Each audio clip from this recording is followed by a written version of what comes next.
ಪ್ರಣವ್ ಮೊಹಾಂತಿಯವರ ಮೂಲಕವಾಗಿಯೇ ತನಿಖೆ ನಡೆಯುತ್ತಾ ಅಥವಾ ಬೇರೆಯವ್ರನ್ನ ಮಾಡಬೇಕಾ ಅನ್ನೋದನ್ನು ಸರ್ಕಾರ ಕಾನೂನು ಪ್ರಕಾರವಾಗಿ ಪರಿಶೀಲನೆಯನ್ನು ಮಾಡುತ್ತೆ. ಇದರ ನಡುವೆ ರಹಸ್ಯಕ್ಕಾಗಿ ಶೋಧ ಮುಂದುವರೆದಿದೆ. ಧರ್ಮಸ್ಥಳದ ನೇತ್ರಾವತಿ ಸ್ನಾನಘಟ್ಟದ ಬಳಿ ಈ ಅರಣ್ಯದಲ್ಲಿ ಹುಡುಕಾಟವನ್ನು ಮುಂದುವರಿಸಲಾಗಿದೆ. ಅಲ್ಲಿ ಏನಿದೆ, ಏನು ಸಿಗ್ತಾ ಇದೆ, ಅವುಗಳನ್ನು ತಿಳ್ಕೊಳ್ಳುವಂತಹ ಪ್ರಯತ್ನ ನಡೀತಾ ಇದೆ. ಈ ಒಂದೊಂದು ಪಾಯಿಂಟ್ಗಳನ್ನು ಕೂಡ ಹುಡುಕಬೇಕಾಗಿರುವಂಥದ್ದು ಬಹಳ ಮುಖ್ಯವಾದಂತಹ ಕೆಲಸ. ಸಮಾಧಿಗಳ ಅಗೆಯೋದಕ್ಕೆ 20 ಕಾರ್ಮಿಕರನ್ನು ಇವತ್ತು ಬಳಕೆ ಮಾಡಲಾಗಿದೆ. ನಿನ್ನೆ 12 ಜನ ಕಾರ್ಮಿಕರನ್ನು ಬಳಕೆ ಮಾಡಿಕೊಂಡ್ರು, ಇವತ್ತು 20 ಜನರನ್ನು ಬಳಕೆ ಮಾಡಿಕೊಡ್ಲಾಗಿದೆ. ಅಂದರೆ ಸ್ವಲ್ಪ ನಿನ್ನೆ ಕೇವಲ ಒಂದು ಸಮಾಧಿಯನ್ನು ಮಾತ್ರ ಅಗೆಯಲಾಗಿತ್ತು. ಮೊದಲ ದಿವಸ ಆದ ಕಾರಣಕ್ಕಾಗಿ ಬಹಳಷ್ಟು ಪ್ರಕ್ರಿಯೆಗಳನ್ನು ನೋಡ್ಕೊಳ್ಬೇಕಾಗಿತ್ತು ಅವರು. ಹಾಗಾಗಿ ಮೊದಲ ದಿವಸ ಕೇವಲ ಒಂದು ಸಮಾಧಿಯನ್ನು ಮಾತ್ರ ಆಗ್ತಿದ್ರು. ಆದರೆ ಎರಡನೇ ದಿವಸಕ್ಕೆ ಆಲ್ರೆಡಿ 2 ಸಮಾಧಿಗಳನ್ನು 2 ಕಡೆಗಳಲ್ಲಿ ಆತ ಕೂತಿದ್ದಾನೆ ಅಂತ ಹೇಳ್ಕೊಂಡು ಪಾಯಿಂಟ್ ತೋರಿಸಿರುವಂತಹ ಪಾಯಿಂಟ್ಗಳಲ್ಲಿ ಅಗೆಯಲಾಗಿದೆ.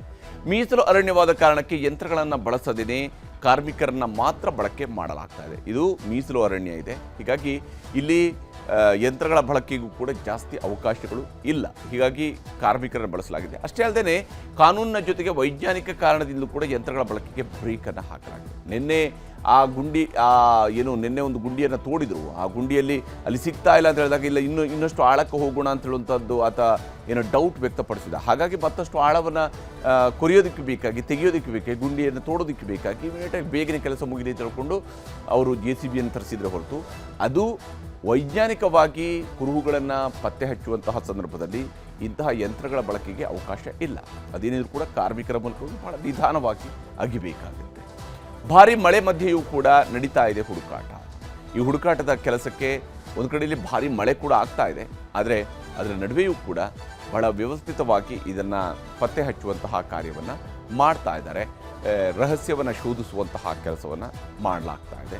ಯಾಕಂದರೆ ಇದು ರಹಸ್ಯ ಶೋಧನೆಯ ಕಾರ್ಯ ಆಗಿರೋದ್ರಿಂದಾಗಿ ಬಹಳಷ್ಟು ಮುನ್ನೆಚ್ಚರಿಕೆಯನ್ನು ವಹಿಸಬೇಕಾಗುತ್ತೆ, ಬಹಳಷ್ಟು ನೋಡಬೇಕಾಗುತ್ತೆ, ಏನಾಗಿದೆ, ಏನು ಕತೆ ಅಂತ ಹೇಳೋದನ್ನು ತಿಳ್ಕೊಳ್ಬೇಕಾಗಿದೆ. ಈ ಸಂದರ್ಭದಲ್ಲಿನೇ ಮತ್ತೊಂದಿಷ್ಟು ಮಾಹಿತಿಗಳು ಲಭ್ಯವಾಗ್ತಾ ಇರುವಂಥದ್ದು. ವಿಶೇಷವಾಗಿ ಪಾಯಿಂಟ್ ನಂಬರ್ 1ರಲ್ಲಿ 2 ID ಕಾರ್ಡ್ಗಳು ಪತ್ತೆಯಾಗಿದ್ದಾವೆ. ಪಾಯಿಂಟ್ ನಂಬರ್ 1ರಲ್ಲಿ 2 ID ಕಾರ್ಡ್ಗಳು ಪತ್ತೆಯಾಗಿದ್ದಾವೆ. ಪಾಯಿಂಟ್ ನಂಬರ್ 1ರಲ್ಲಿ ಪತ್ತೆಯಾಗಿರುವಂಥದ್ದು 2 ID ಕಾರ್ಡ್. ಇದರಲ್ಲಿ ಒಂದು ಪ್ಯಾನ್ ಕಾರ್ಡ್ ಇದೆ, ಇನ್ನೊಂದು ಡೆಬಿಟ್ ಕಾರ್ಡ್. ಒಂದು ಪ್ಯಾನ್ ಕಾರ್ಡ್, ಒಂದು ಡೆಬಿಟ್ ಕಾರ್ಡ್ ಪತ್ತೆಯಾಗಿದೆ. ಸುಜಾತಾ ಭಟ್ ಅವರ ಪರ ವಕೀಲ ಮಂಜುನಾಥ್ ಅವರು ಈ ಮಾಹಿತಿಯನ್ನು ಶೇರ್ ಮಾಡಿಕೊಂಡಿದ್ದಾರೆ. ಮಂಜುನಾಥ್ ಅವರು ಒಂದು ಪ್ರೆಸ್ ರಿಲೀಸನ್ನು ಬಿಡುಗಡೆ ಮಾಡಿದ್ದಾರೆ. ಮಂಜುನಾಥ್ ಅವರು ಬಿಡುಗಡೆ ಮಾಡಿರುವಂತಹ ಪ್ರೆಸ್ ರಿಲೀಸ್ ಮಾಧ್ಯಮ ಪ್ರಕಟಣೆ.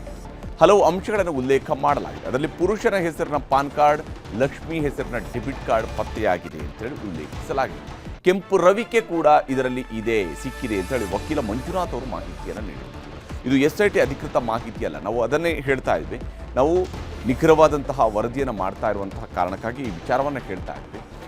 ಸುಮ್ಮನೆ ತರಾತುರಿಯಲ್ಲಿ ಇಲ್ಲ SIT ಅವರೇ ಬಿಡುಗಡೆ ಮಾಡಿದ್ರು ಅನ್ನೋದನ್ನು ಹೇಳ್ತಾ ಇಲ್ಲ. ಬದಲಿಗೆ ಇದು ಮಂಜುನಾಥ್ ಅವರು ಬಿಡುಗಡೆ ಮಾಡಿರ್ತಕ್ಕಂತಹ ಮಾಹಿತಿ, ಅವರು ರಿಲೀಸ್ ಮಾಡಿರ್ತಕ್ಕಂತಹ ಪ್ರೆಸ್ ರಿಲೀಸ್ ಇದು. ಇದರಲ್ಲಿ ಇರುವಂತಹ ಇದು ಅವರ ಲೆಟರ್ ಹೆಡ್ನಲ್ಲಿನೇ ರಿಲೀಸ್ ಆಗಿರ್ತಕ್ಕಂತಹ ಮಾಹಿತಿ. ಅದರಲ್ಲಿ ಇರುವಂಥದ್ದು ಇದು ಮಂಜುನಾಥ್ ಅವರು ರಿಲೀಸ್ ಮಾಡಿರುವಂತಹ ಮಾಹಿತಿಯಲ್ಲಿ ಇರತಕ್ಕಂತಹ ಅಂಶಗಳು. ನಾವು ನಿಮ್ಮನ್ನು ಮಿಸ್ಲೀಡ್ ಮಾಡೋದಕ್ಕೆ ಯಾವುದನ್ನು ಕೂಡ ಹೇಳ್ತಾ ಇಲ್ಲ, ಅದನ್ನು ನಾವು ಸ್ಪಷ್ಟವಾಗಿ ನಿಮಗೆ ಹೇಳ್ತಾ ಇದ್ದೀವಿ. ಮಂಜುನಾಥ್ ಅವರು ಈ ಒಂದು ಪ್ರೆಸ್ ರಿಲೀಸ್ ಮೂಲಕವಾಗಿ ಅವರು ನೀಡಿರತಕ್ಕಂತಹ ಮಾಹಿತಿ, ಅದರ ಪ್ರಕಾರ ಒಂದು ಡೆಬಿಟ್ ಕಾರ್ಡ್, ಒಂದು ಪಾನ್ ಕಾರ್ಡ್ ಪತ್ತೆಯಾಗಿದೆ. ಒಂದು ATM ಕಾರ್ಡ್ ಅಂತಲೇ ಅದರಲ್ಲಿ ಅವರು ಬಳಕೆ ಮಾಡಿದ್ದಾರೆ, ಇನ್ನೊಂದು ಪಾನ್ ಕಾರ್ಡ್ ಅಂಥೇಳಿ ಅವರು ಬಳಕೆ ಮಾಡಿದ್ದಾರೆ. ಮತ್ತು ಇದನ್ನು ನಂಬರ್ 1ರಲ್ಲಿ 2.5 ಅಡಿಯಷ್ಟು ಆಳವನ್ನು ತೋಡ್ತಾ ಇದ್ದಾಗ ಸಿಕ್ಕಿದೆ ಅಂತ ಹೇಳ್ತಾ ಇದ್ದಾರೆ. ಇಮಿಡಿಯೇಟ್ಲಿ ಅದಾದ ನಂತರ SIT ಅವರು ತಮ್ಮ ತನಿಖೆಯನ್ನು ತೀವ್ರಗೊಳಿಸಿದ್ದಾರೆ ಅನ್ನೋದನ್ನು ಕೂಡ ಹೇಳ್ತಾರೆ. ಇಲ್ಲಿ ಅವರು ಹೇಳ್ತಾ ಇರುವಂಥದ್ದು ಭಾಳ ಮುಖ್ಯವಾಗಿ ಇರುವಂತಹ ಅಂಶಗಳನ್ನು SIT ಇದರಿಂದಾಗಿ ಬೇರೆ ಮುಂದುವರೆದು ತನಿಖೆಯನ್ನು ಮುಂದುವರಿಸಿದೆ ಅಂತೇಳಿ ಮಂಜುನಾಥ್ ಅವರು ರಿಲೀಸ್ ಮಾಡಿರ್ತಕ್ಕಂಥ ಪ್ರೆಸ್ ನೋಟ್ನಲ್ಲಿ ಹೇಳಲಾಗಿದೆ. ಅಷ್ಟೇ ಅಲ್ಲದೆ ಇದರಲ್ಲಿ ಇನ್ನೂ ಒಂದು ಅಂಶದ ಉಲ್ಲೇಖ ಇರುವಂಥದ್ದು, ಅಲ್ಲೊಂದು ರೆಡ್ ಬ್ಲೌಸ್ ಇತ್ತು ಅಂತ ಹೇಳಿ, ರೆಡ್ ಬ್ಲೌಸ್ ಇತ್ತು ಅನ್ನೋದನ್ನು ಕೂಡ, ಕೆಂಪು ರವಿಕೆ ಇತ್ತು ಅನ್ನೋದನ್ನು ಅವರು ಬಳಕೆ, ಅದು ಹರಿದ ಕೆಂಪು ರವಿಕೆ ಇತ್ತು, ಹರಿದು ಹೋಗಿರುವ ಕೆಂಪು ರವಿಕೆ ಇತ್ತು ಅನ್ನೋದನ್ನು ಉಲ್ಲೇಖ ಮಾಡಿದ್ದಾರೆ.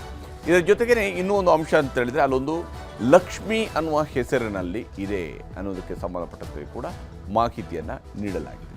ಲಕ್ಷ್ಮಿ ಅನ್ನುವಂತಹ ಹೆಸರಿನ ಉಲ್ಲೇಖ ಇದೆ. ಲಕ್ಷ್ಮಿ ಹೆಸರಿನ ಡೆಬಿಟ್ ಕಾರ್ಡ್, ATM ಕಾರ್ಡ್ ಮೇಲೆ ಇರುವಂತಹ ಹೆಸರು ಲಕ್ಷ್ಮಿ ಅನ್ನುವಂಥದ್ದು ಇದೆ ಅನ್ನುವಂಥದ್ದನ್ನು ಉಲ್ಲೇಖ ಮಾಡಲಾಗಿದೆ. ಹಾಗೆಯೇ ಈ ಮಾಹಿತಿ ಈಗ ಸಹಜವಾಗಿಯೇ ಕುತೂಹಲವನ್ನು ಕೆರಳಿಸಿರುವಂಥದ್ದು. ಸುಜಾತಾ ಭಟ್ ಅವರ ಪರ ವಕೀಲರಾಗಿರುವಂಥ ಮಂಜುನಾಥ್ ಅವರು ಈ ಮಾಹಿತಿಯನ್ನು ರಿಲೀಸ್ ಮಾಡಿದ್ದಾರೆ. ಅವರು ಪ್ರೆಸ್ ರಿಲೀಸ್ ಮಾಡಿರುವಂಥದ್ದು, ಅದರಲ್ಲಿ ಈ ಮಾಹಿತಿಯನ್ನು ಅವರು ಹಂಚಿಕೊಂಡಿದ್ದಾರೆ. ಇದು ಹೌದಾ, ಅಧಿಕೃತವಾಗಿ SIT ಅವರು ತಿಳಿಸಬೇಕಾಗಿದೆ.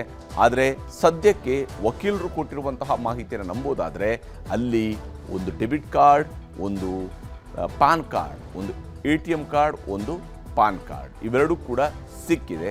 ಸುಮಾರು 2.5 ಅಡಿ ಆಳದಲ್ಲಿ ನಂಬರ್ 1ನಲ್ಲಿ, ಪಾಯಿಂಟ್ ನಂಬರ್ 1ರಲ್ಲಿ ಸಿಕ್ಕಿರ್ತಕ್ಕಂತಹ ಅಂಶಗಳಿವೆ.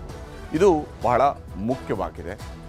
ಹೀಗಾಗಿ ನಿಜಕ್ಕೂ ಮಹಿಳೆಯ ಹರಿದ ರವಿಕೆ ಇತ್ತು ಅಂತೇಳಿ ಆದರೆ ಹೇಗೆ ಬಂತು, ಎಲ್ಲಿಂದ ಬಂತು ಈ ಲಕ್ಷ್ಮಿ ಅನ್ನುವಂಥ ಹೆಸರು? ಯಾಕಂದರೆ ATM ಕಾರ್ಡ್ ಮತ್ತು ಪ್ಯಾನ್ ಕಾರ್ಡ್ ಅಲ್ಲಿ ಇತ್ತು ಅಂತೇಳಿ ಆದರೆ, ಅವುಗಳಲ್ಲಿ ಪ್ಯಾನ್ ನಂಬರ್ ಅಥವಾ ATM ನಂಬರ್ ಇತ್ತು ಅಂತೇಳಿ ಆದರೆ ಸಹಜವಾಗಿಯೇ ಆ ವಿಚಾರಕ್ಕೆ ಸಂಬಂಧಪಟ್ಟಂತೆ ಕುತೂಹಲ ಜಾಸ್ತಿ ಆಗುತ್ತೆ.